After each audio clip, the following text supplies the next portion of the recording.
Pythagoras त्रिक, ठीक है। और इंग्लिश में इसे क्या बोलेंगे? Pythagoras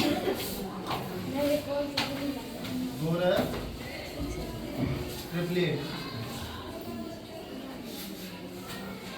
Pythagoras triplet. ये पाइथागोरस थ्योरम कहाँ लगाते हैं? फिर में बता, कोई किसी को पता है? पाइथागोरस फिर में कहाँ लगाते हैं? कौन से त्रिभुज में? समकोण त्रिभुज में, पता है ना?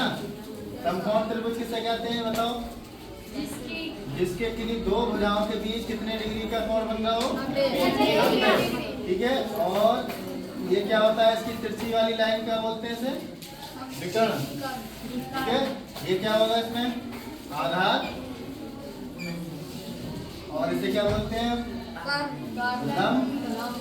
और इसे कर्ण या विकर्ण बोलते हैं, ठीक है। विकर्ण बोल देते हैं, हाँ। हाइपोटेनियस इंग्लिश में बोलेंगे, ठीक है, विकर्ण, ठीक है। अब पाइथागोरस थ्योरम कहाँ लगाएंगे? अब मान लिया इसका पाइथागोरस ने बताया कि जो विकर्ण का वर्ग होता है, यानी जो तिरछी लाइन होती है उसका वर्ग शेष दो भुजाएं जैसे लंब और आधार, इनके वर्ग के योग के बराबर होता है, ठीक है। पाइथागोरस थ्योरम क्या हो जाएगी? क्या लिखते हैं?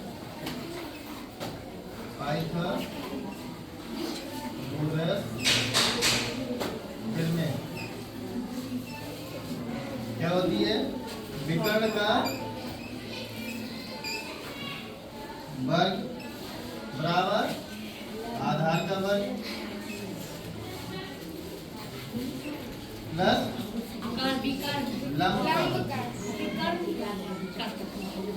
विकर्ण का वर्ग जो है किसके बराबर होगा? आधार का वर्ग प्लस लंब के। जैसे मैं कह रहा हूँ, मेरे पास मैंने कोई त्रिभुज बनाया, ठीक है।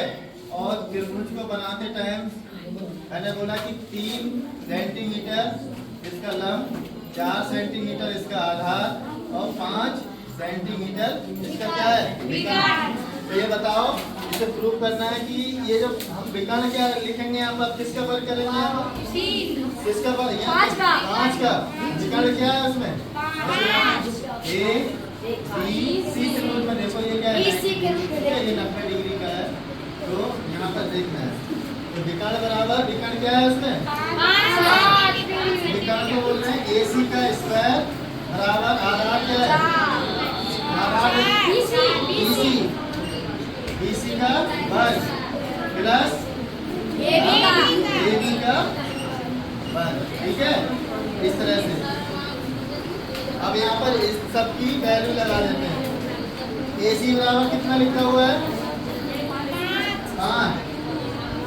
5 का वर्ग बराबर आ रहा है या नहीं? किसके? इन दोनों के देखो, 3 का वर्ग प्लस 4। ये भी कितना है? 4 का वर्ग। अब ये कितना हो जाएगा? 25। अच्छा, BC 4 है ना, 4 ठीक है। और ये कितना है? ये भी 3। तो 4 का वर्ग कितना होगा? 16। इन सबको जोड़ो, दोनों को कितना आ रहा है? बताओ, ये कितना है? 25। और यहाँ भी कितना है? 25। तो लेफ्ट साइड यानी बायां पक्ष किसके बराबर हो गया? दाएं के। इसीलिए ये क्या है? पाइथागोरस में क्या हो रही है? प्रूफ हो रही है। पाइथागोरस ने बताया था कि किसी भी समकोण त्रिभुज में विकर्ण का वर्ग शेष दो भुजाओं के वर्गों के योग के बराबर होता है। और यही ये जो नंबर लिख रहे हैं ना, 3, 4, 5, इसे बोलते हैं पाइथागोरस त्रिक। क्या बोलेंगे? पाइथागोरस त्रिक, ठीक है। तो पाइथागोरस त्रिक में हम 3 भुजाएं इसकी लेंगे, जिसमें एक भुजा जो बड़ी होती है, सबसे बड़ी, उसका वर्ग शेष दो भुजाओं के वर्गों के योग के बराबर हो, ठीक है। तो हम इस तरह से हम लिख सकते हैं कि पाइथागोरस त्रिक में कौन आ गया पहले? संख्या 3, 4 और 5। अच्छा, हम फिर ये बताओ, एक नंबर और ले रहे हैं, ये लेते हैं हम 5, 12 और 13। क्या ये पाइथागोरस ट्रिक है या नहीं? निकाल के बताओ। देखें तो सबसे पहले त्रिभुज हम वही ए बी सी। सबसे पहले क्या होता है फॉर्मूला बताओ? कर्ण का बराबर किसका? लंब का स्क्वायर और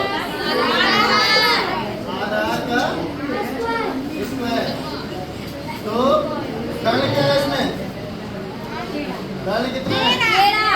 13। 13 का पीछे खड़ा हो, पीछे खड़ो। लंब बताओ इसमें क्या है? लंब बताओ, लंब कितना है इसमें? बताओ। 5। तो किसका वर्ग? 5 का वर्ग प्लस 12 का स्क्वायर। ये 13 का वर्ग कितना होता है? बताओ कितना होता है इसका? 169। ये बराबर है या नहीं? ये देखते हैं। 5 का वर्ग 25 और